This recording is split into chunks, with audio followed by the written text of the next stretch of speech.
Continue. Welcome to our virtual celebration for the book starring Tom Cruise. My name is Marie Sweetman. I'm acquisitions editor at Wayne State University Press for our film and media studies list, and that includes our contemporary approaches to film and media series, which this wonderful book is part of. So this roundtable event will be recorded. Please mute yourselves for the presentation portion, the question portion. And if you have any questions during the event, go ahead and use the chat box at the bottom of your screen, or use the raise hand feature, which I believe is in reactions at the bottom of your screen. And you can say your questions out loud when we get to the Q&A. So we'll get started. I'm going to introduce the editor of the volume, Sean Redmond, who's here with us today. And we're also here with several of the contributors who will be introduced by Sean. And I'll ask a couple questions and then he'll really take over the event from there. So Sean Redmond is the volume editor of Starring Tom Cruise, published this month by Wayne State University Press. And he's professor of screen and design at Deakin University, Australia. By the way, we have a couple Australian presenters here, and it is 5 a.m. there, so they are true champions, MVPs. Getting up that early would be mission impossible for me. See myself out. He is the author of the book Celebrity, Liquid Space, Science Fiction, Film and Television in the Digital Age, and The Cinema of Takeshi Kitano, Flowering Blood. And he's also the founding editor of Celebrity Studies, shortlisted for Best New Academic Journal in 2011. So thanks so much, everyone, for being here with us. I wanted just to say a few words about how this project came to be for the press. And it was our series editor, Barry Keith Grant, who reached out to Sean initially to express interest. I think after seeing a call for papers for the volume, it was just something that immediately sparked our attention. And our film list had some recent star studies books, celebrity studies, performance studies, that overlapping area where we were really starting to see some interest. And a couple of those titles, we have a recent publication on, it's called Stars and Silhouettes, The History of the Cameo Role in Hollywood, an earlier publication on Stella Adler and her work with male actors, as well as a forthcoming volume on Carrie Fisher. And so we really thought there was a good rapport kind of immediately between these types of books. But it's been so fascinating to see how the volumes take on a life of their own. I think when the proposal came in that Sean had really expertly put together, and the chapter abstracts for these really fascinating subjects, individual essays, it became clear that the volume, like its subject, maybe like Tom Cruise himself, he really had a mind and a purpose and a certain star power all of its own. So, so Sean, before I turn it over to you to guide the rest of the conversation today, I'd really just like to ask what your motivation was, what your interest was, what brought you to this collection. Even maybe a little bit about how you chose the essays and ended up organizing them, but just really what brought you to this project.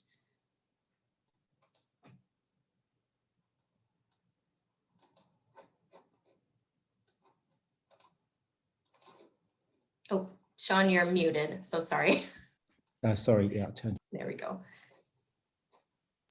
Welcome everybody, and a warm thank you for turning up. And it's an absolute pleasure and privilege to be able to launch this book with my fellow contributors today. So a warm welcome. Come on. I'm going to share the screen just to explain a bit about my process and why Cruise.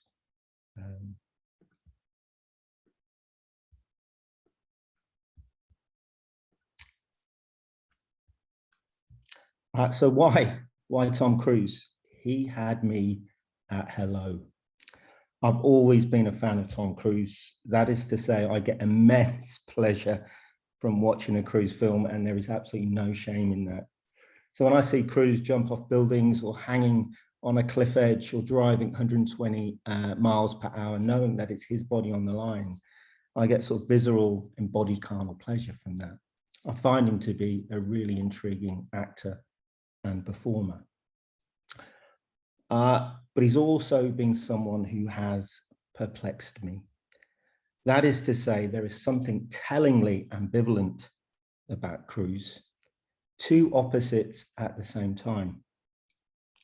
He's the boy next door, the guy your mum wouldn't mind you marrying, and he's also clearly extraordinary, godlike, iconic. He's ideally white and hyper-masculine, but he's always also feminine. He is strictly, resolutely heterosexual, but always seemingly queer. He seems to be free and independent, sometimes wildly so, like on the couch on the Oprah Winfrey show, pronouncing his love for Katie, and yet he's so clearly, absolutely controlled and controlling. Tom Cruise is ageless. He's the Peter Pan of contemporary cinema, but he so clearly ages. His body is mortal, and it will and does fail. He embodies or represents new Hollywood, new forms of transmedia enterprise. He is commodity, franchise, intertext, Scientologist, gossip machine. When you put all these elements together, like the blue and the pink of the gases behind this slide, you end up with a compelling star text. It was that compulsion that led me to write about Cruz in my own monograph a few years ago, where I just concentrated on the close-up on Cruz. But there was so much left to say, and I always thought right from the get-go that it should be an interdisciplinary, multi-angle, multifaceted approach. And when you begin to think about Cruz in that way, you realize it's not a one-person show, it's not a monograph, it is essentially an edited collection. Now, most people here will know how the edited collection is put together. You have an idea, you have a vision, you have a series of themes that you think should be addressed, and then you send it out to the world via CFP by call for papers. And then what you're hoping is that there are scholars out there who see what you see, who see more than what you see, and they submit abstracts. And there's always that gap in time between the CFP going out and the receipt of abstracts. And you never know, you're never sure that what you're going to get is what you hope for. Or that may be that out there isn't the same sort of passion or interest in the figure or the topic that you're looking to address. With Cruz, of course, tons of abstract came back, absolutely brilliant, right across the discipline fields and through sort of different angles, perspectives, and that would take us across his career. I also contacted people privately, as you know, as you do this, people whose work you admire, who you know might be interested in Cruz. So between the CFP and those personal contacts, you hopefully end up, and as we did with this collection, with an architecture, with a sculpture, with a series of entangled stories, academic, critical, engaging stories that allow you to build an edited collection. And that's exactly what happened. I ended up, I don't know, over 60 abstracts, and then I had to whittle it down to 15 chapters. So the structure of the book really ended up just having 3 sections. And I have to be honest and transparent, as Marie sort of intimated, it did change in structure as we move forward, but not in a deficit way. Sometimes you have to do that because you don't get enough in, but because the sort of rich variety of work that came in. So the 3 sections, and I won't bore you too much because I'm hoping you're all going to buy the book, and it is available in good, bad, and average bookshops. But the 3 sections are are called Desiring Tom Cruise, Genre Cruise, and Aging Cruise, 15 chapters in total. Desiring Tom Cruise looks at him as an object of desire, as a machine of fantasy, but as someone again who sits on that ambivalent liminal juxtaposition. The Genre Cruise section takes Cruise as a star vehicle and looks at him in terms of the action film, science fiction film, and the Western. And Aging Cruise again then takes that one facet. But of course, it's not singular or isolated, in terms of how he embodies aging, and that's in relation to masculinity, fatherhood, sonhood, of course. You know, in the best traditions of collection, say everything I've written, they're obviously connected. You know, the chapters talk to one another in that way that they should and must. And we move from text to context. We move from close textual analysis out to sort of cultural studies, psychoanalytical film theory, to social psychology. We look at paratext. We look at gossip. We look at promotional material, as well as some really beautiful, intense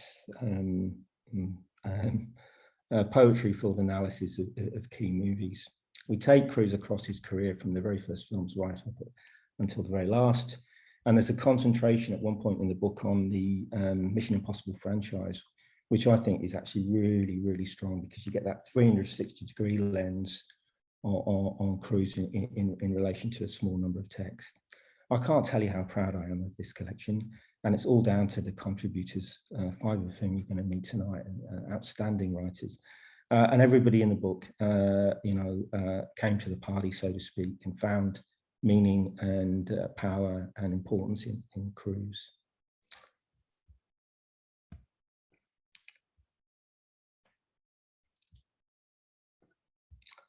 So I end the introduction to this edited collection with this paragraph, which I'll read in the worst traditions of PowerPoint. So it is hoped, intended, that this collection shows how important star studies is, not just for understanding the ideological, commercial, and cultural significance of one star, Top Gun Tom Cruise, but also for elucidating the way masculinity, ethnicity, sexuality, and commodity relations function in contemporary society. This isn't a book just about Tom Cruise. It's about the contemporary social, political, economic world. It also intends to advance star studies through the cross-disciplinary way that Cruise's star image is unmasked in its pages. We find many facets of Cruise in this book. Scholars writing for this collection approach the Cruise star image through various vectors and frames, and they're revelatory in nature. As such, they not only demonstrate the very best traditions of closed star textual analysis, but also move the approach to the star forward.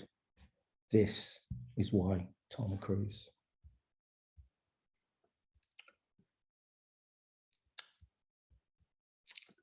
All right, thank you, everybody. Now for the rest of the session. You won't hear much from me apart from asking the most basic of questions. I'm going to leave it to my fabulous, brilliant authors.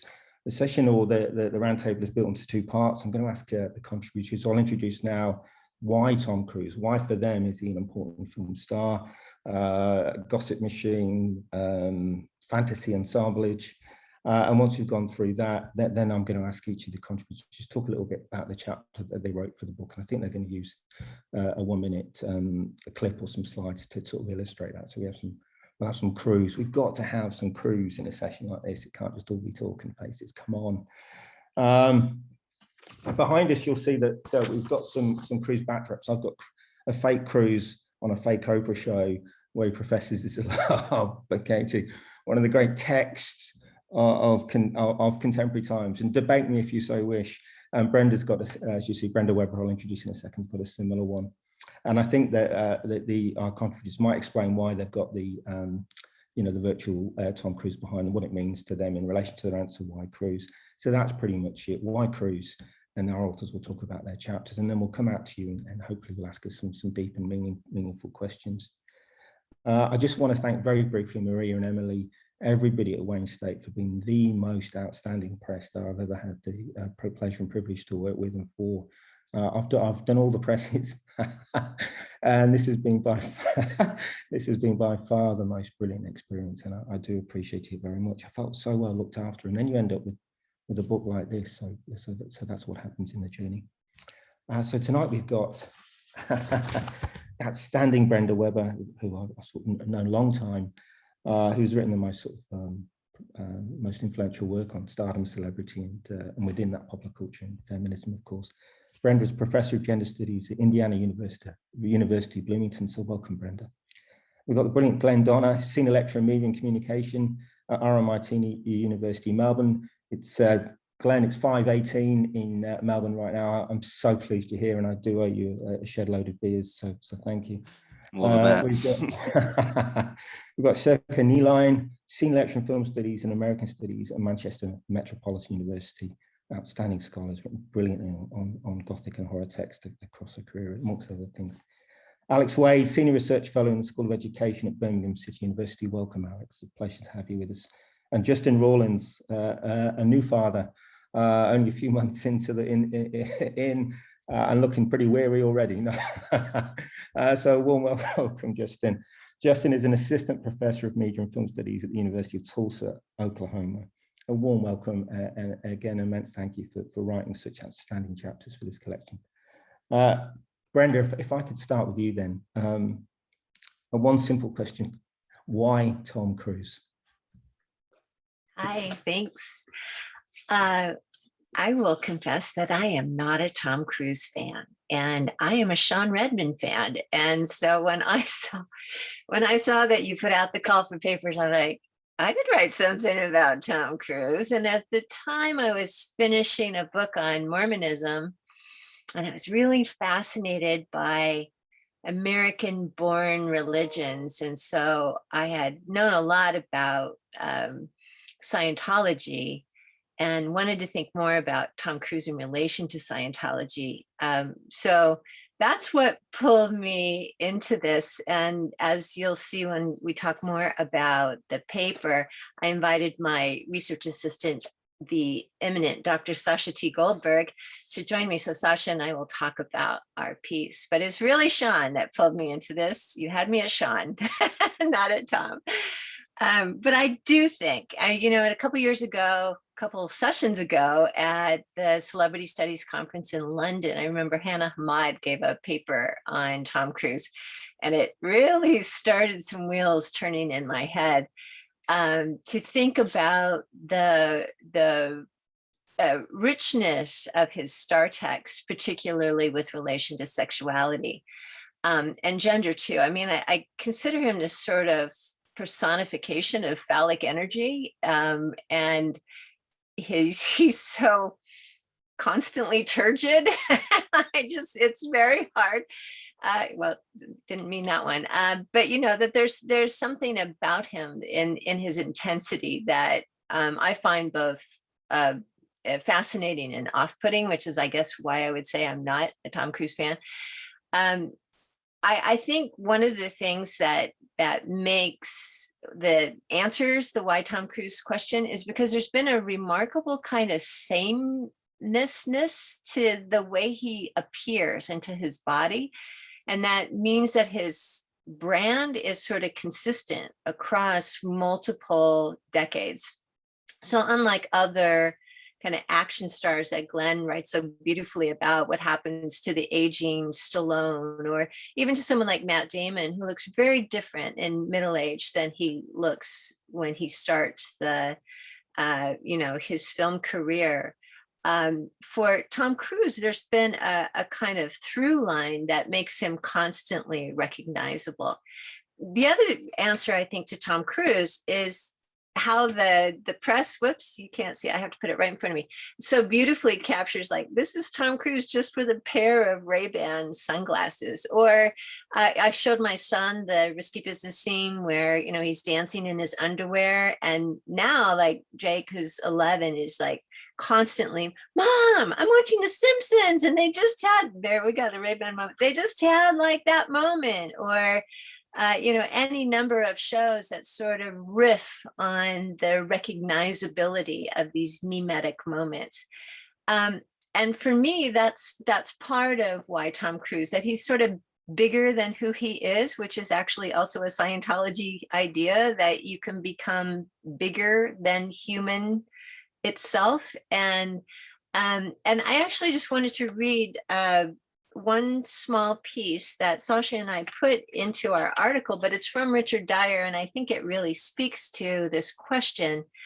Dyer notes that the movie star is a composite that results not just from his or her films, but from ancillary promotion in the form of pinups, biographies, and coverage in the press. The star's image, he writes, becomes coherent through what people say or write about him or her, as well as the way the image is used in other contexts, such as advertisements, novels, pop songs, And finally, the way the star can become part of the coinage of everyday speech. It is always extensive, multimedia, intertextual, relying on multiple forms of media for the saturation, intelligibility, and spread of the idea of a celebrity who is a fusion of person and fable. And I think the deep fakes that we're seeing of Tom Cruise right now, the person who created those said it was precisely because there's so much material available with Tom Cruise in it that he chose Tom Cruise as the, recipient of the person he wanted to create these deep fakes around. So I just think there's something about the career success that has in turn catapulted it into this larger cultural ubiquity that would answer the why Tom Cruise question. Well, that was outstanding as always. So many rich and complex things to consider and respond to.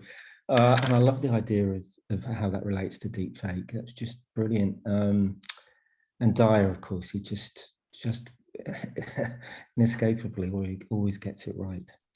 I won't ask follow-up questions, but the other panelists are more than welcome to. That was fantastic. And welcome, Sasha. I meant to introduce you. Forgive me, it's just I'm average. And I wish I was better. It was just great to see you. And you've nice to be here. Thank you. Thank you. My apologies. Outstanding chapter. Glen, over to you. Good morning, everyone. Thank you, Sean. And thank you, Brenda, as always. I need to read from my notes because for you as much as me, given the time it is here. But of course, what would Tom do? Cruise's longevity and influence are of note, of course, for me. But he's also elusive, slippery, always in flux. He may have been a star for decades, but who is he really behind that construction, behind those masks? He is text more than man. And Cruise embodies contradictions perhaps more than any other star, contradictions which have deepened with age, desperately hanging on to stardom till the very end. Yet for me, what is most interesting about Cruise is his consistent, self-conscious, almost obsessive association with notions of authenticity and spectacle. Cruise's star image has always turned on questions of authenticity and even inauthentic authenticity and spectacle in specific relation to masculinity and sexuality, as Brenda has already alluded to. However, for Cruise, authenticity has not depended on any kind of presumed coincidence or continuity between his public performed self and his private, quote unquote, real self, but instead on the reality of his performed body and his performing body. From the very, I guess the late 1990s, early 2000s, Cruise performed and needed to be seen to perform stunts in order to become an action star, kind of riffing on an idea from Lisa Purse there. And this stunt work became and remains a marker of undiminished authenticity and star performance. And it's supported now by this kind of proliferated online media content and promotional content that amplifies those prevailing narratives about his stunt work in promotional and publicity discourses. Likewise, despite the growing prominence of female stunt workers, stunt work remains associated not only with spectacle, but with notions of authentic masculinity, especially in Hollywood. An association with authenticity is similarly evident across the multiple featurettes and cross promotions that aggrandize Cruise's stunt work in films like Mission Impossible Fallout, from which this image behind me comes. And Cruise's really flamboyant displays of risk explicitly align his authenticity as a star with the risks that he is willing to take. And they are not only avoidable risks, but risks that he takes for us, for his fans or his anti-fans. Cruise has even attempted to reframe, even celebrate the injuries that he has sustained and overcome in recent years as markers of undiminished authenticity. They are evidence of this undeterred, undaunted willingness to do his own stunt work an enduring capacity as an action star. And he seeks to define these injuries as such, rather than as evidence of aging and diminishing ability, which Scientology, does not allow.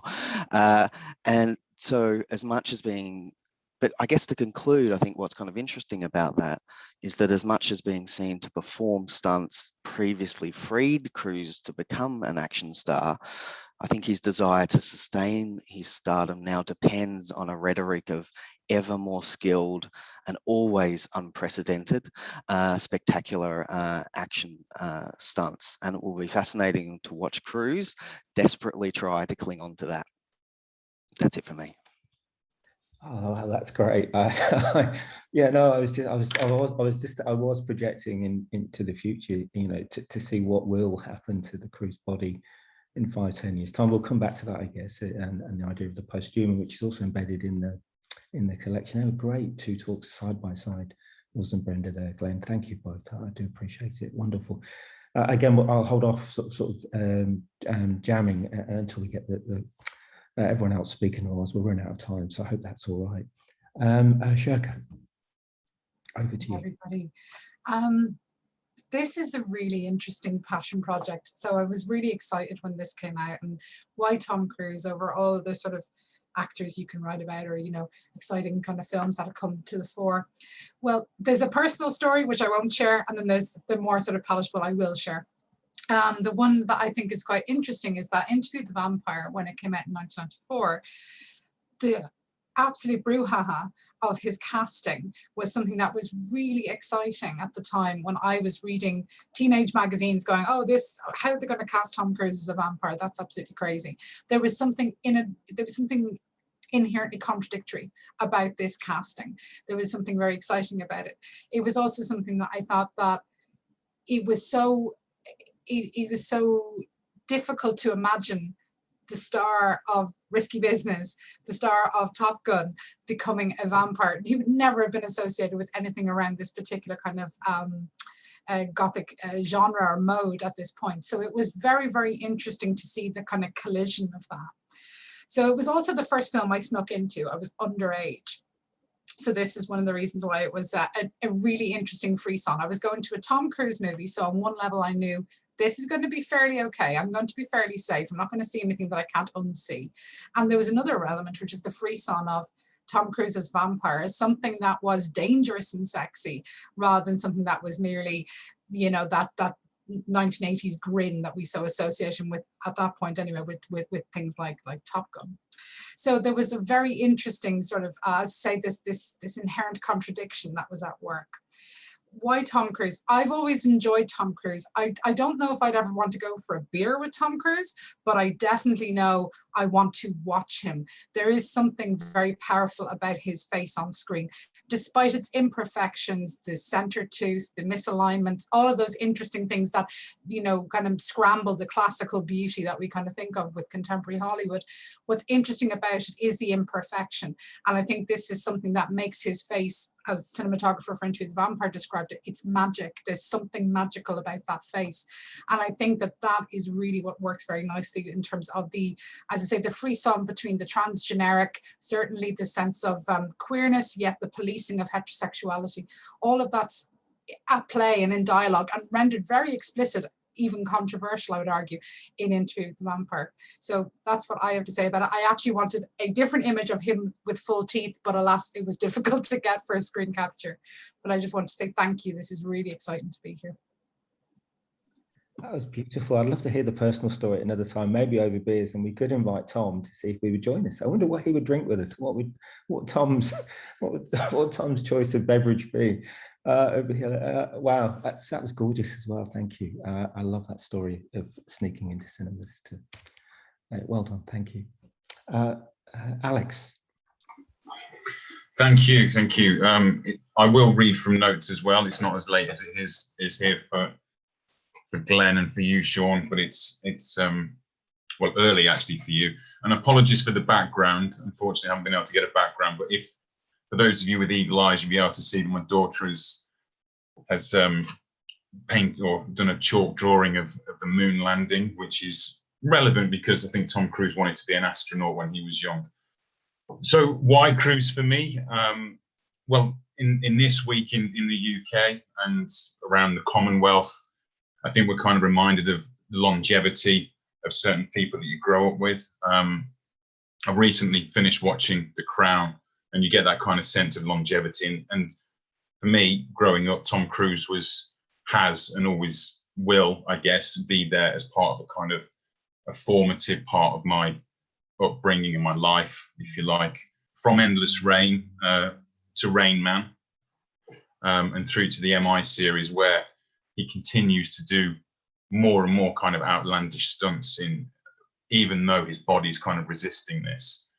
And as Brenda and Sasha's chapter opens with, what other kind of cultural producer, be that a film director, a game developer, a musician, is able to endure so well and for so long? There are very few people that are able to do that, and Cruise just keeps on doing it, and at more kind of expansive limits, if you like. As has already been picked up by some of the others that have spoken, he's a highly contradictory character. He's very controversial. He's clearly a fine actor. I think Rain Man and Born on the 4th of July are a testament to that. But that lack of an Oscar seems to be, for me, clearly something that motivates him to use his body over his considerable acting repertoire on screen, even if he doesn't actually shy away that in the production of his films. So Ruth O'Donnell in the collection says in her contribution that in Mission Impossible Fallout, which is his most recent Mission Impossible film, he was a similar age to Jon Voight in the original Mission Impossible from 1996, which is one of the films that I engage with in my chapter. And as Glenn says in his chapter, he has that near obsessive need to proclaim an undiminished physical capacity and enhanced stunt skill set. I think Glenn puts that really, really well. And that results in him kind of reveling in injuries, but it's also strange that he gets admonished for smiling too much when he's undertaking the latest, more outlandish stunt. And I think that franchise that becomes part of what Cruise is, and is something that is so central to the edited collection. Mission Impossible is still able to draw on those themes of the great spy films of the Cold War, which other franchises like James Bond, for instance, don't seem to be able to do in quite the same way. They seem to be increasingly neurotic and turn inwards on themselves. And Mission Impossible is still able to maintain some of that humor that marked the 20th century Bond up to an inclusive of Brosnan. And the Cold War is something that is really central and a theme in my own work across all different types of media. But we know that Cruise is a divisive character, but he still has that unifying ability to make films that the majority of people can at least appreciate, even if they don't necessarily like or adore him for it. Critically and commercially, he's able to do that. But that lack of academic interest is intriguing in itself. Is it possible to take a character who appears so ambiguous sexually? He very rarely kisses the female lead in his films. And that's something that Sean explores in his own chapter, showing how those kind of heteronormative binaries fall away. Physically, so as Brenda and Sasha's chapter touches upon, has he really been reincarnated? And professionally, so we think about Magnolia and Tropic Thunder and Born on the 4th of July. These are very kind of different films, and he's able to apply that across the board. And unlike Sorcha, I will actually share a personal motivation for myself. Jerry Maguire was the first film that I introduced my first love to. And at the time, she felt like she completed me. So now I'm going to jump up and down on the sofa. Thank you. Oh, come on. Woohoo! That was outstanding. Both your own critical journey through and why Tom Cruise, but also for an advert for the book, Alex. Thank you so much. I really do appreciate it. Wow, that was brilliant. And thanks for sharing your daughter's picture of the moon landing too. Just brilliant. All right. Again, that was just fabulous. And I'm sure there'll be lots of questions come Q&A. Over to you, Justin. Thank you. Wow, that's quite something an act to follow there. I'll do my best. Thank you, Alex and Sean, and big thanks to fellow collaborators and to Wayne State and to those of you who are joining us. I, like many of you, I've had a lifelong relationship with Tom Cruise that's always felt a little off. For me, it's you know, we know, and Sean has alluded to this already, that, you know, stardom is predicated on a tension between the ordinary and the extraordinary.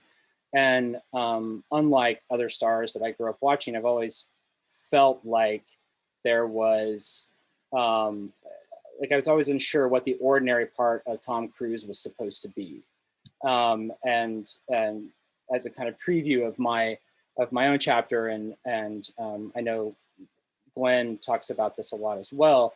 A lot of that, I'm intrigued by how that authenticity or how that relatability seems to be mediated increasingly through this emphasis on stunt work.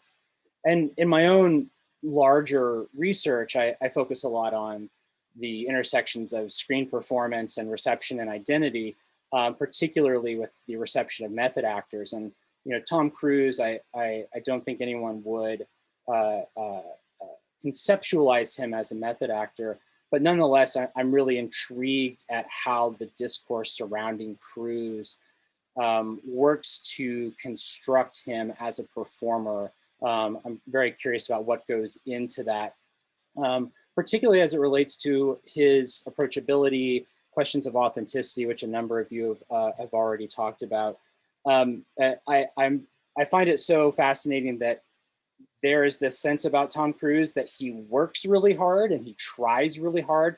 And I really want to unpack that, because I think there's a lot going on there that speaks to questions of authenticity or inauthenticity, but also to, like, what are we really talking about in terms of his labor, and how is that labor constructed in a lot of the paratexts that surround his work, especially his Mission Impossible films, which I'll be talking about with regard to Rogue Nation and Fallout in particular.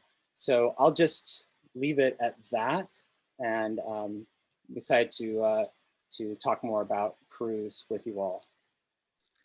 Thank you ever so much, Justin. That was gorgeous too. I do appreciate it. Wow, come on, that was a wonderful introduction to the wider brief of why Cruise, and for me, really importantly, your own journey in this sense, both academic, sometimes personal. It was just great. Thank you. The next stage is just to ask our contributors, our panelists, to talk about their chapter. But I just wondered if there's, just because I know that we'll be talking, and if there's any urgent or burning questions right now from either the panelists to each other, or maybe just from people who you know, here turned up to listen to us, which is fantastic. But please do so now, just maybe a couple of minutes. But if not, we'll move on if people are happy for us to go around again. All right, we'll do that then. So we're going to get the contributors to the panelists just to talk briefly about their channel. They're going to use a minute of illustration, and that means we'll get some sort of deep dive into the brilliant work that's been produced for this volume. Okay, Sorcha, do you want to start for us? Sure thing. I'm going to hope this works in terms of text, so just bear with me, okay? I'll only be 1 second. So basically, I was very interested in looking at the idea of Cruise as someone who's quite menacing on screen. It was one of the better examples in the film, because it's kind of dotted the whole way through, but it's one of the better examples of Cruise really taking sadistic pleasure in the fact that he is tormenting this girl, and that it shows him in an overtly sexual way. It shows him in a non-idealized way. It certainly shows him in a sort of cruel sport kind of fashion. And what I found really interesting about that is that while the character of Lestat, if you're going back to something like Into the Vampire, is most certainly very much a cruel and unusual character, Cruise's star image clashes with the expectation that Rice's casting had. Of course, she very famously printed that denouncement of Jordan and David Geffen and Tom Cruise in interviews, especially. She was so derisory of it. And I think what was quite interesting was that she saw the performance and then changed her mind, and was big enough to actually take out the ads to say, I've changed my mind, he's absolutely amazing in it. What I think this shows is that Cruise is a chameleon in many respects, and he is, exactly as Justin has said and other people have said, he is never given the kudos of the technical ability of his acting. But what I thought was interesting about that is that there is something, Oprah herself said she walked out of Into the Vampire because it was just so disgusting and dangerous, and it triggered a lot of disgust for her. What I find quite interesting about that is that he really owns it, and his face, his body, his physicality as a vampire is really impressive.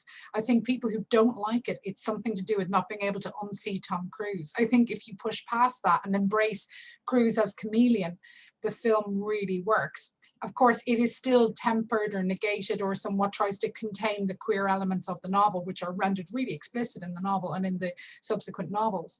So I think what's interesting here is that Jordan is trying to have it both ways in some respects. Straighten it to an extent that it's palatable for people who may not have necessarily seen it as a queer text, and for Cruise fans who still keep him within that heterosexual matrix.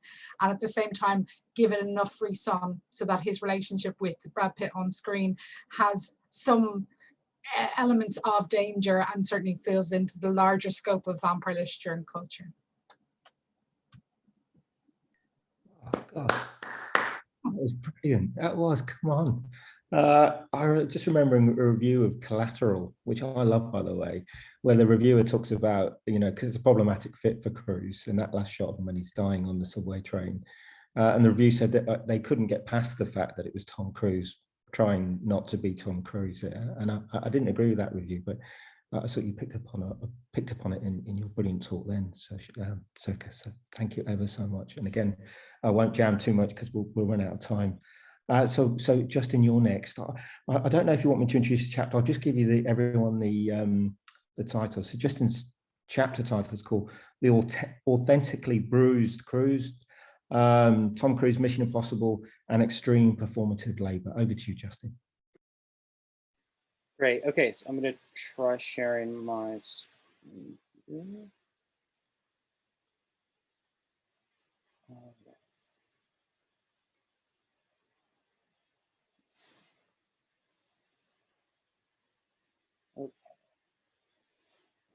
So this is one of the promotional paratexts circulated before the release of Mission Impossible: Rogue Nation, and I'll talk more about it afterwards. I'll just hit you with it right now.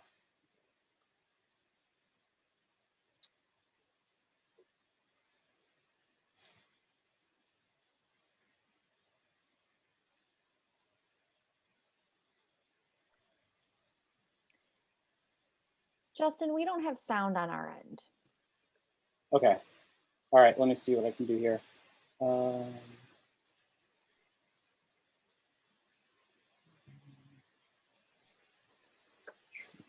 I believe you'll have to stay unmuted, but I think you were. All right. Okay, I think I got it. Okay.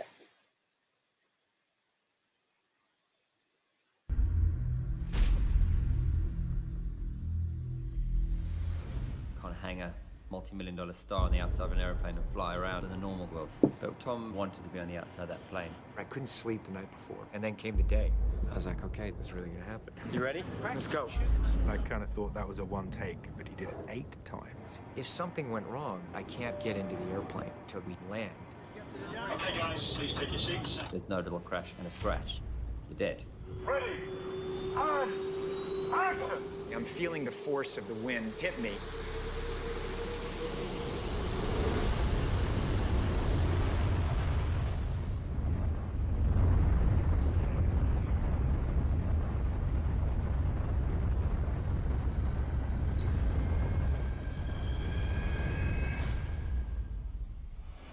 Mission Impossible: Rogue Nation, rated PG-13.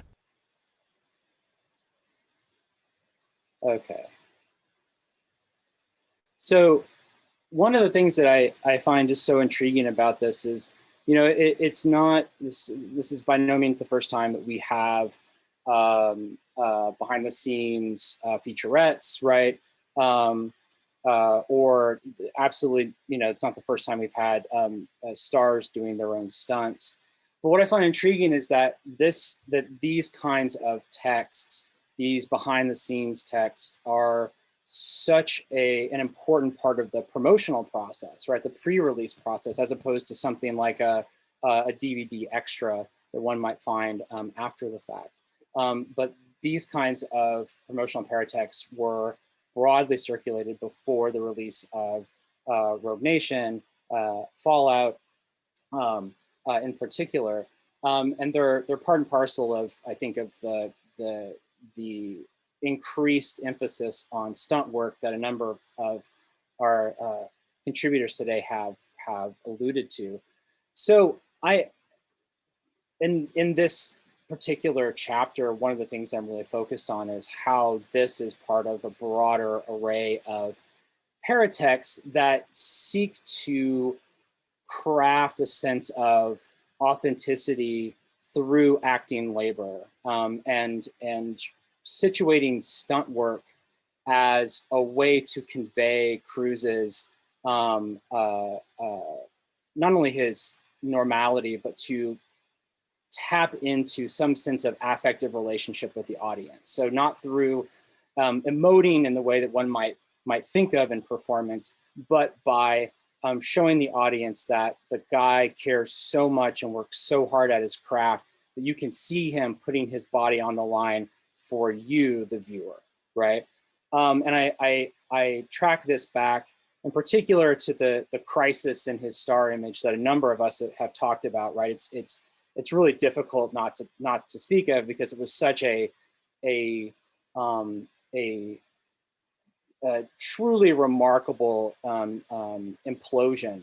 And so I talk about Irving Goffman's concepts of front stage and backstage, and how for Cruise in the moment, not only of the Oprah couch jumping, but then the subsequent Matt Lauer interview, and the release of the short Scientology video, that you had these moments where the audience glimpsed a potential version of the real Cruise that was really at odds with the carefully manicured star image that had been cultivated over so many years. And for all that to happen within such a short period of time was a real crisis moment. And so I locate in the Mission Impossible films in particular a real effort on the part of Cruise as a actor, a star, and just as importantly, a producer on these films, to frame his work, in particular his extraordinary stunt work, as the thing that the audience is supposed to connect to, not merely as a kind of spectacle, right, to take in, but also as, here's a sign of how much this guy cares. And there's this great quote from Christopher McQuarrie. And I'll just say, if you want to hear someone who could talk ad nauseum about his movies, like just check out any podcast where McQuarrie is a guest.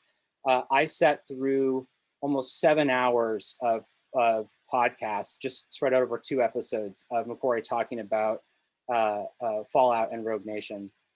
So McQuarrie has this line that I use in the chapter, which I think is really indicative of the approach that he follows in following Cruise alongside making these movies. He says, let me just find it here.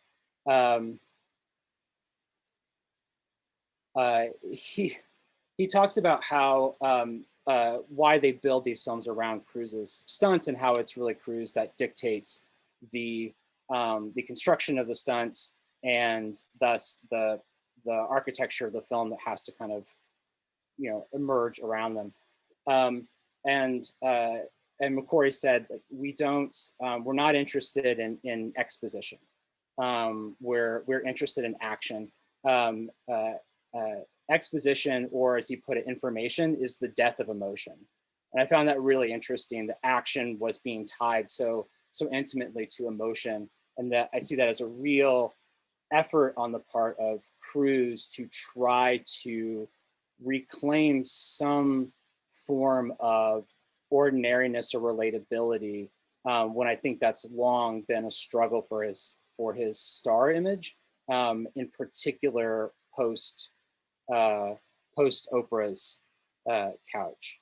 And if we had time in the larger Q&A, I do have some other wild Tom Cruise behind the scenes stuff from the most recent Mission Impossible production that I'd be happy to share. So I'll stop talking there.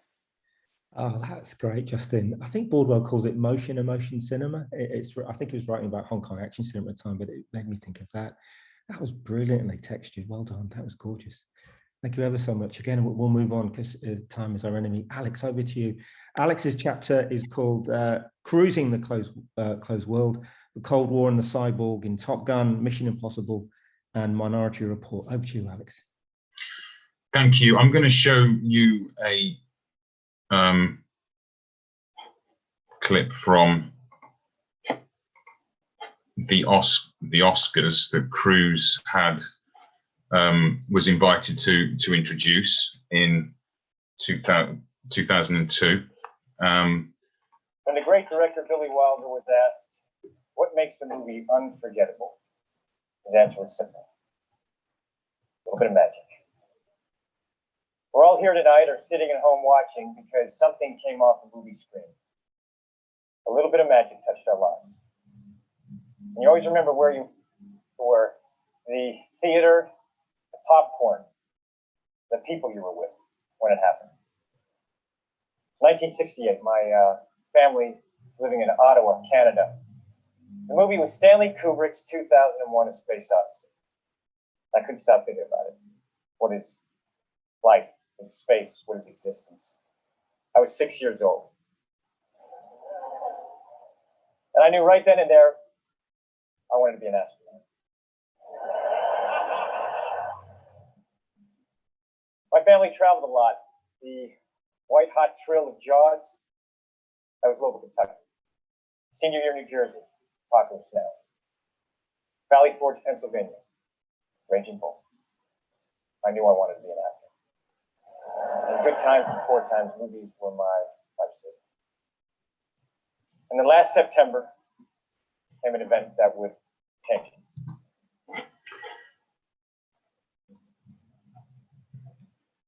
And the reason that I chose that was because what Cruise is able to do with his repertoire, as some of you may well know, is that when he was very young, he wanted to be a priest. And then, as he said in the Oscars clip, he wanted to be an astronaut. And then he became an actor. And I think he chose the profession of acting from what we can understand by that very brief biography there, so that he could do all of these things, from a single man redeeming himself in front of racial capitalist stereotypes in Jerry Maguire, which Sean touches upon in his chapter, to an Irish immigrant adopting the ideals of the American dream in Far and Away, to a poor rich kid behest to those same values in Risky Business. In the clip, Cruise does mention Kubrick, himself familiar to sci-fi based conspiracies, also common to Cruise through Scientology and Kubrick in the moon landing. And then, strangely enough, or coincidentally enough, Kubrick directed Kidman and Cruise in Eyes Wide Shut. And that shows that kind of liminal space that Cruise occupies, not only professionally, but personally. Is he really able to kind of channel off-world powers to be able to kind of achieve the things that he does? And this would suggest the magic that Cruise talks about in that clip, that little bit of magic that films and movies bring to us. But it's more likely that it's a fusion of science, maybe Scientology, fiction, film technology that allows this transformation to take place. So my chapter talks about the kind of manifestation of this in terms of the cyborg, the great white hope of the cyborg. We do have female cyborgs, but there are rarely cyborgs of different races. And like a cyborg, Cruise is able to move between the human and the post-human. That image of the 1980s ideal of the resilient human-serving technology that is in the great sci-fi films of the time, like Blade Runner and RoboCop. Cruise is able to battle inhuman forces from that post-human stroke human position that threatens the American dream that was so threatened after 2001. The collapse of the family in Magnolia and Jerry Maguire, for instance, the threats to America in terms of the Soviet Union and the Syndicate in Top Gun and Mission Impossible. And as Sorcha says in her chapter, the pursuit of justice, often against corrupt institutions. We see that in A Few Good Men and Valkyrie. And ultimately, in the chapter that I write, it's time itself. So this happens within Minority Report and Edge of Tomorrow. The clock is ticking down towards a 0 hour. Countdowns are frequently used in Cruise's sci-fi and action films. And they intersect with something that Cruise has never really explored, probably because he's too busy protecting our current world, the total ecological annihilation of the planet, partly by the inhuman technologies that we have created. As Minority Report shows, it's only Cruise who can save the future by drawing on a hopeful technological and psychological past, those binaries of that American-made Cold War. Or in the words of his infamous Scientology interview, he's able to create new and better realities where you look at someone and know that you can help them. The cyborgs that were promised to save humanity but never did raise the question then, will Cruise save the world from climate change, overfishing and mono-farming? His persona suggests it can. If technology and his audience, as Justin has just said, and he says it in his own chapter, can keep up with it. Thank you. Come on. You're on fire. It's just brilliant. Well done. Come on. Congratulations. I love the idea of, obviously, as Tom said, sort of metronome, ticking, ticking, ticking. Well done. That was brilliant. That's my most favorite clip, the leaked footage from that Scientology promo when he talks about the accident. Only I can help. It's terrifying, isn't it? Wow. Come on. All right. You'll over to see that soon. I'm about to show it to you. Oh, great. Look at that for a segue. I'm on fire too. Right, over to Glen if he's still awake, because so Glen's title. I forgot to write Glen's chapter title down. Glen, you'll have to say it out loud. Forgive me. You don't have to get it verbatim. Don't worry. Forgive me. I don't know. I never know what I've written about. Hold on. Oh man. The title of my chapter is Starring Tom Cruise as Desperately Defying Aging Action Star. Over to me. Hopefully you'll indulge me, maybe 1 extra minute. I think I need it. And my video my beautifully curated video, I bet you I'll get the sound wrong, but it won't matter. My chapter uses on-set news, gossip and publicity and promotional materials from a number of recent Cruise action films. Not unlike Justin's work, to interrogate enduring anxieties about Cruise's very particular, spectacular, stunting stardom. In the early 2000s, Cruise's increasing emphasis on stunt work and action spectacle served as a gendered counterpoint to, as Ruth O'Donnell, who's here and who also wrote the book on Cruise, describes the feminized erotic spectacle of his body. Early in his career.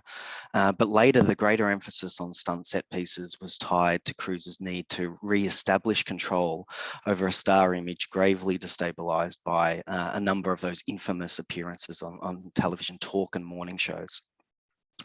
Yet, not unlike Justin and Ruth have observed, it was this same crazed intensity, quote unquote, that Cruise became negatively associated with during this period that he would later reframe to rebuild his star image. In celebrating his crazed commitment to training for and performing ever grander and increasingly demanding spectacular action stunts, Cruise's films, promotional materials and publicity, all wrapped up together, productively combine competing and contradictory discourses around stunt work. as the stunt professional, associated with planning and preparation, skill set and training and commitment, as well as the daredevil, associated with unpredictability, recklessness and craziness. And this worked really well until the broken ankle that Cruise sustained while filming Mission Impossible Fallout in 2018.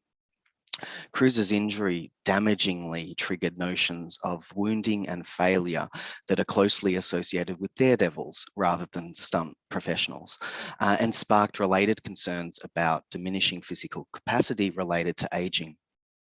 Amateur footage of the incident leaked to gossip media company TMZ shows Cruise hobbling away before falling and requiring assistance. The flurry of on-set news and gossip that followed invariably described him as aging, as opposed to not looking his age.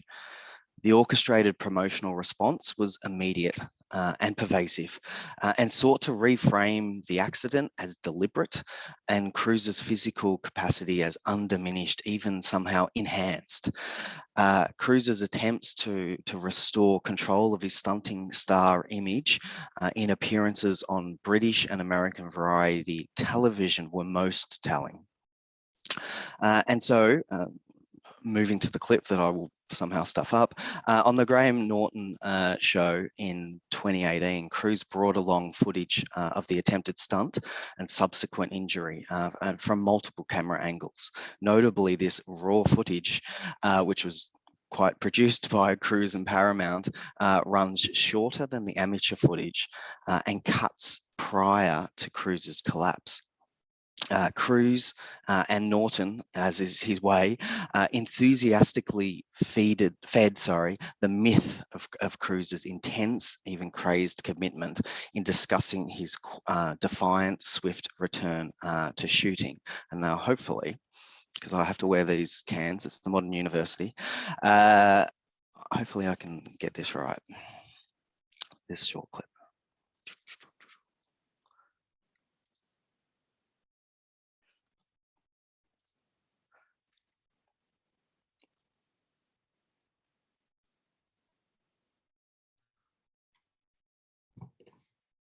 Let me know if it doesn't work, someone.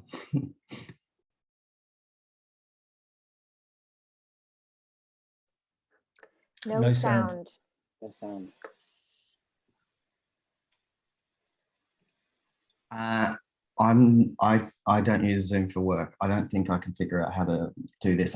I'll play it and then I'll perform it right after. When you hit share screen, there should be the little box in the lower left-hand corner that says share sound that you have to check. Oh no. See that? I can't You because have now to my screen's got unshare and lots more. reshare to get that little box. I've lost my big sound. I'm showing I'm older than I look. Okay, I'll skip it and I'll perform this little bit. Oh, there's a little tick, is there? No.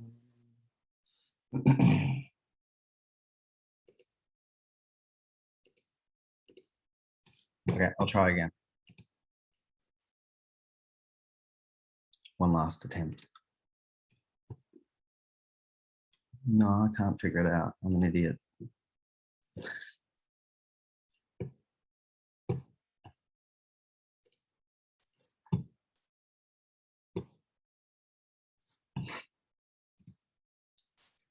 Okay, my bad. What I'll do is I'll perform as Tom would do. Basically what happens in the clip, and my apologies, I knew that would happen. Norton says, and here is why Tom Cruise gets paid the big bucks. And then he shows him get injured and then still kind of haul himself up above the rampart and keep moving. Now anyone else would go, Norton says, well, that's over. No, up he gets and he's running. And then the audience laughs and the camera cuts to Cruise, also laughing. And the laughter builds to applause, and then the camera cuts to his co-stars, Henry Cavill, Simon Pegg and Rebecca Ferguson, who join in clapping and who are contractually obliged to join in clapping. And what he then says is that basically that they use that footage of the actual injury and they kind of suture it into the final cut of the movie. And that's particularly interesting for me, just to conclude, because by suturing footage of that injury into the final cut, Cruise equally counters notions of incapacity and aging. He effectively erases the 6-week production halt that his injury caused by seamlessly transitioning the injured Cruise into the next shot as he continues running across the rooftops of Paris. Cruise is again inexhaustible and invulnerable. However, ultimately, as he ages, whether he likes it or not, such conspicuous physical star labor, both the ever grander stunts and these recuperative promotional efforts, chronicle rather than efface anxieties about unavoidable physical decline and suggest Cruise's profound and not unsurprising reticence towards any meaningful cross-examination of his action star image as aging. Thank you. Oh, Glenn, that was great. Wow, I love what you've done there with it. Well done. And don't worry about the clip, but Justin's got it. If there's time at the end, we can always bang that up. It's one of the most excruciating moments, the way that... My apologies for that. No, don't worry. Thank you ever so much.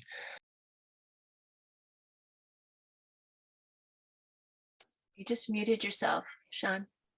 Sorry, it's all falling apart. I think I do need to lie down. The last presentation today is from the wonderful Brenda Webber and Sorcha T. Goldberg. And welcome, Sorcha. My sincere apologies for not introducing you at the beginning.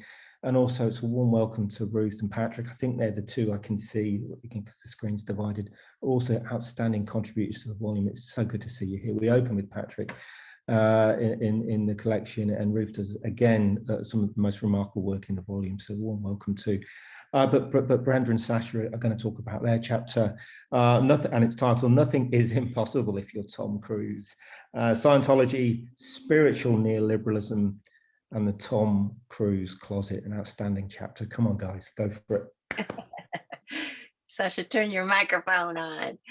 I'm ready to go. All right, she's ready. I wanted to say, first of all, our chapter was a hot mess when we wrote it. And it's because we were taking such gigantic things and we kept going down these Scientology rabbit holes that were so interesting that we really had no idea what we wanted to say coherently as scholars.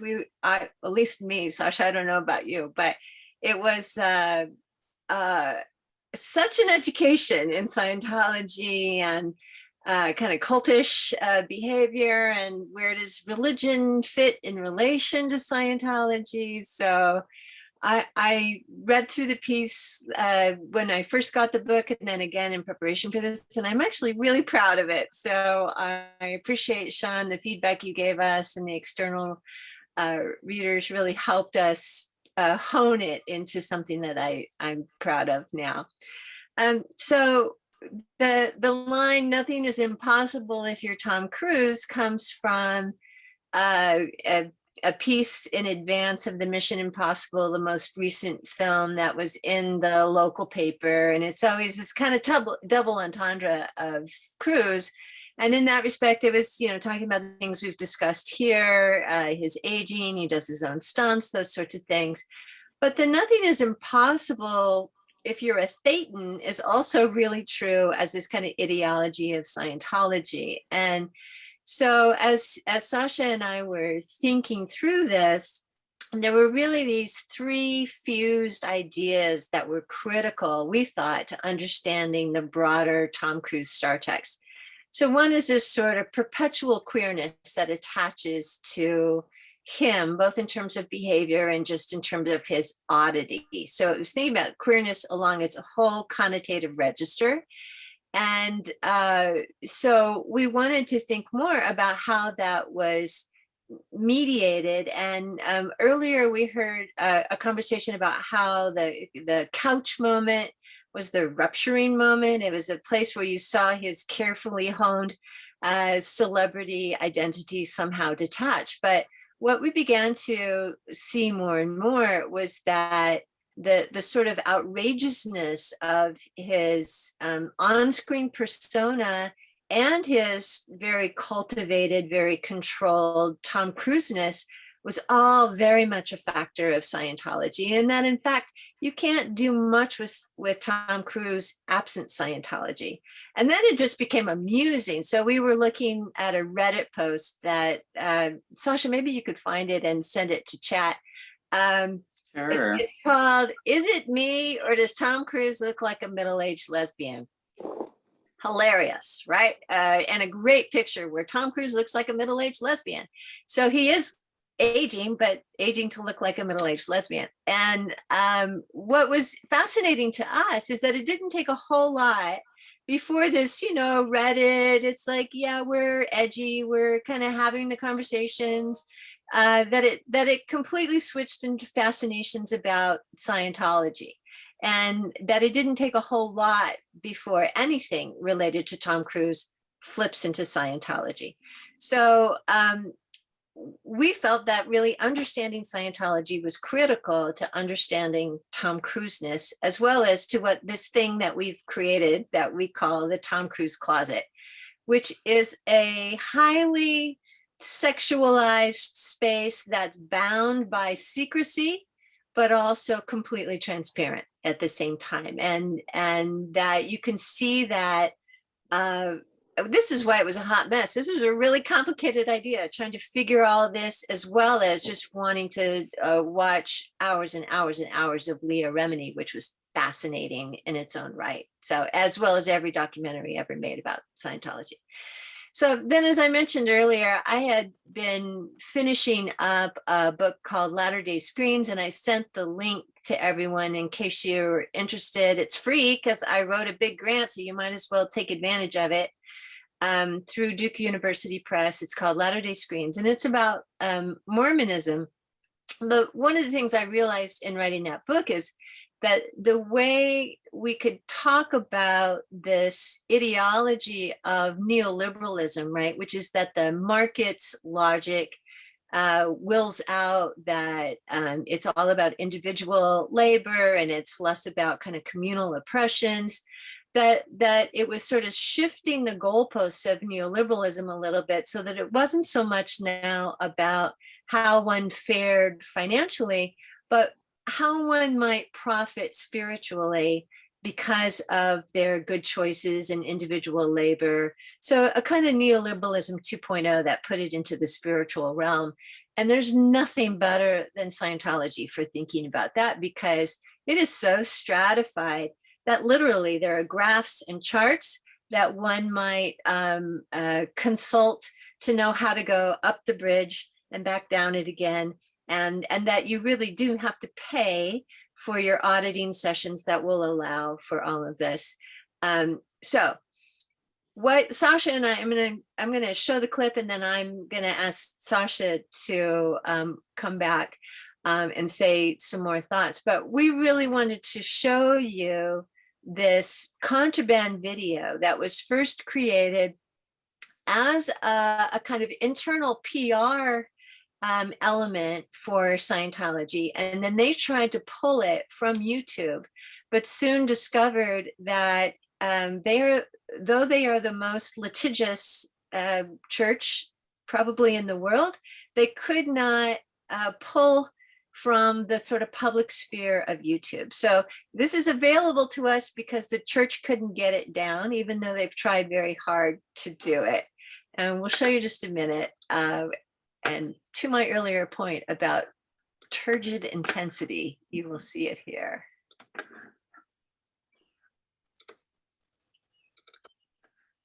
Oh, allow Zoom to share your screen. I'm trying.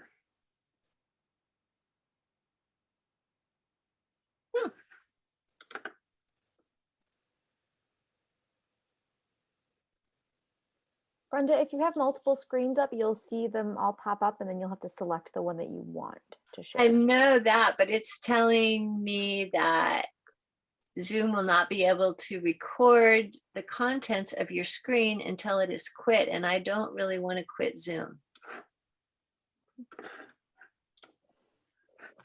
see if I can pull it up also. Yeah, see if you can do it. If you just Google Tom Cruise Scientology rant, you'll find it.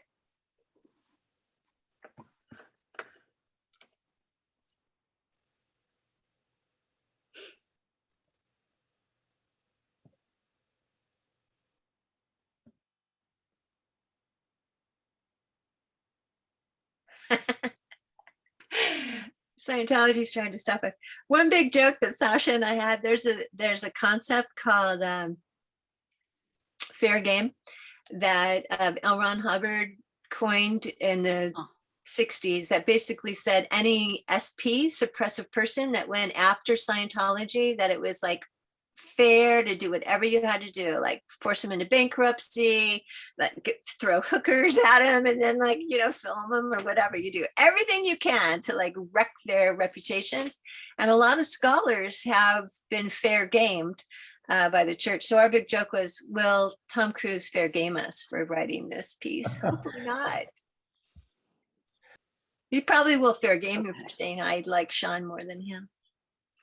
So I've shared it with everyone as a URL. Yeah. Can you play the clip? Well, this is a good question. Let's see if this will actually work through it.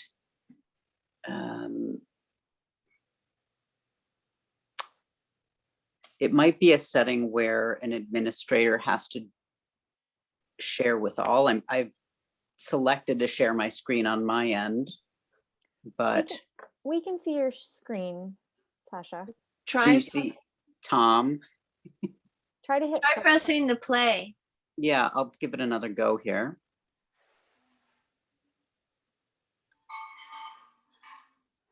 No. Bummer. Odd. Okay. Okay, well, unshare the screen and you all can go find it on your own. It's certainly worth watching, but I wouldn't be surprised if they blocked it. No, I'm kidding. So I want to credit Sasha with coming up with it's called Tom Cruise Scientology Rant. I've just sent it to like everyone. Yeah. So in your own viewing pleasure, you can watch him. But basically, it's Tom Cruise in a pretty tight turtleneck with Mission Impossible music playing behind, and super intense, like just like staring at the camera where you feel like he's about to swallow it whole, of talking about his mission as a Scientologist and his sort of extra capacities as a Scientologist to save the world, or if there's a car accident, he knows he's the one who has to stop because he's more capable than other people, and that this is what it means to live Scientology, keep it working, KSW, keep Scientology working. Sasha, can you unshare your screen now, please? Let's see if it will let me. There we go. Thank you. And I wanted to, so when I was in New York writing both the book and finishing the book and writing this piece, and I was in Times Square and I look up and there's the Book of Mormon on Broadway about to show with the Scientology banner right under it. We put a picture of this in the book and it said, you don't have to you don't have to be religious to be interested in Scientology. You only have to be curious. So then I credit Sasha with coming up with this line, Sci-Curious, which is hilarious because it's not bi-curious, it's Sci-Curious, and it's like so interestingly woven into this queer tapestry that is the Tom Cruise closet and Scientology. So I apologize that we couldn't show you that clip, but do go search for it. Maybe it's best had in private anyway. Is there more, Sasha, that you wanted to say about the piece? Part that we touched on and then mostly edited out is just Tom Cruise's camp value. Yeah. The effect of, you know, does Tom Cruise look like an old lesbian? Just in the past 2 days, it was suggested that Tig Notaro should play Tom Cruise in every remake of everything.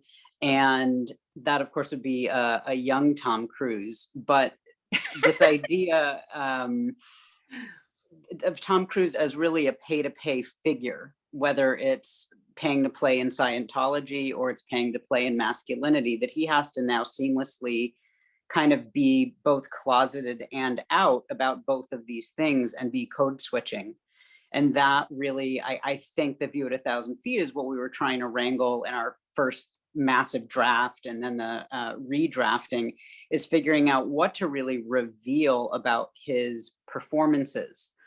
And it's almost as if he's been caught with one foot out of the closet, and now he's kind of trying to hokey pokey his way back into either, you know, Maverick 2.0 or, you know, L. Ron Hubbard's reincarnate. And the American public and certainly throughout the world is doing a dance in response. It seems like we're still letting him lead, you know, and saying, okay, well, who are you today, Tom? You know, and that kind of richness is compelling. Brenda, you've done a very good job of passing as a Tom Cruise fan during this process, because I didn't realize that you weren't. And that's interesting too. It is. Yeah. All right, go, Sasha, that was brilliant. I love where you've taken the dialogue and conversation. Yes, tiptoeing between different spaces, which I think is a mark of, in different ways, his career trajectory. Look, we've actually only got 5 minutes left, but that was a remarkably rich and complex and wonderful to listen to. I've sort of been reinvigorated.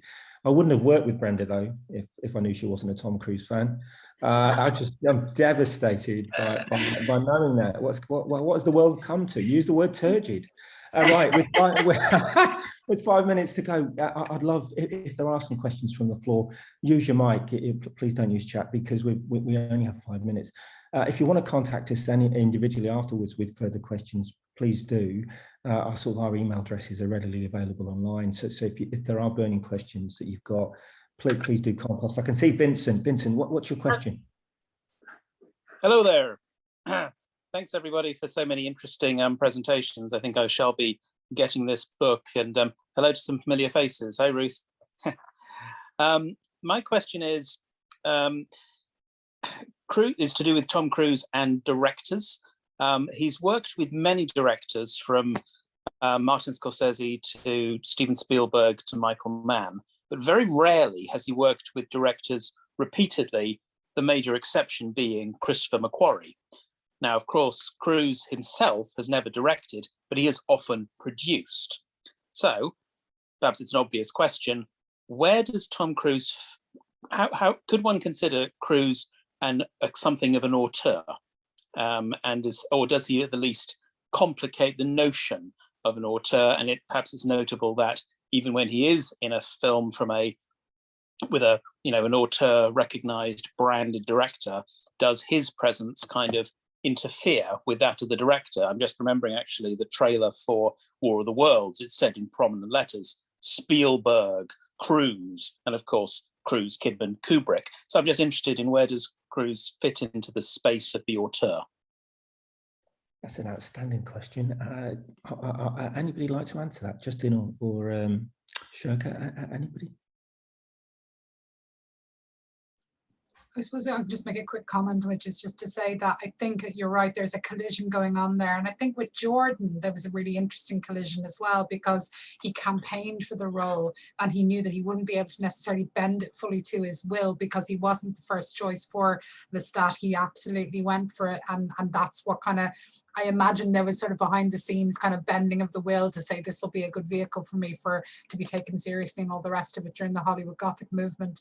I think you're right. There's got to be, there's something there about the idea of an auteur vision, whether it's Kubrick or Spielberg, and then the Cruise brand, because they so frequently look like they're going to collide, and actually they end up meshing into something really complex that fulfills the function for both. So I think there's something to that. It's a great question. I want to think about it some more as well. Yeah, just to build on that, I think you're onto something, Vincent, that particularly in his role as producer, part of that narrative is that, being a producer allows him to allow himself as the leading man to do the dangerous stunts that, another entity might not let him do. But there's also something to be said for the way in which that role affords him even more agency to construct the movie around, that which he wants to do, which in the Mission Impossible films is all about the big stunt set pieces. So I think that, authorship is a very handy way of kind of teasing out the dimensions at work in Cruise's multifaceted roles. Yeah. There is a chapter in the collection which sort of addresses it through Eyes Wide Shut, but the author definitely choosing to suggest actually that Kubrick is undermining Cruise and Kidman in the film, or using their star image in deliberately provocative and perverse ways. So the idea of the auteur star vehicle, I think, is desperately fascinating with Cruise. All right, well, I think have we got time for one more question, Emily, or do you think we need to? Yeah, all right, thank you. So I think one more. I'm sorry, thank you. I'm sorry we've cut the short Q&A, but I just thought the talks were outstanding. And as I say, please email us if you've got other questions. So we have time for one more question if there is one. Ruth, thank you. I was just wondering about Cruise as the last, Mission Impossible is the last sort of star-driven film franchise. So this is maybe one for Glenn, for Justin. What are your thoughts on the Mission Impossible kind of franchise versus your Marvel and your DC franchises? Because Cruise is really the last star that's sort of driving a franchise by himself. And then there's a sort of sense of the vulnerability of his body versus the superhero. Glenn, do you want to answer that if you can? Or my brain checked out. I mean, I think it's interesting to think about the differences between those two franchises, and as you said, the way that he, even though it's also it's a collective, it's still very much one where he's foregrounded and he is the star. But maybe I'll throw to Justin, segue to Justin just for this last part, because I like the idea about notions of vulnerability within Mission Impossible, including the vulnerability to heterosexual romance that he always somehow avoids. But also in contrast to, I guess, the vulnerability that we saw at the end of the Avengers series. Justin, yeah. Well, I mean, could you imagine an alternate reality where Tom Cruise gets cast as Tony Stark rather than Robert Downey Jr.? That would be very interesting. It's hard to imagine Tom Cruise working within like the Marvel Disney machine.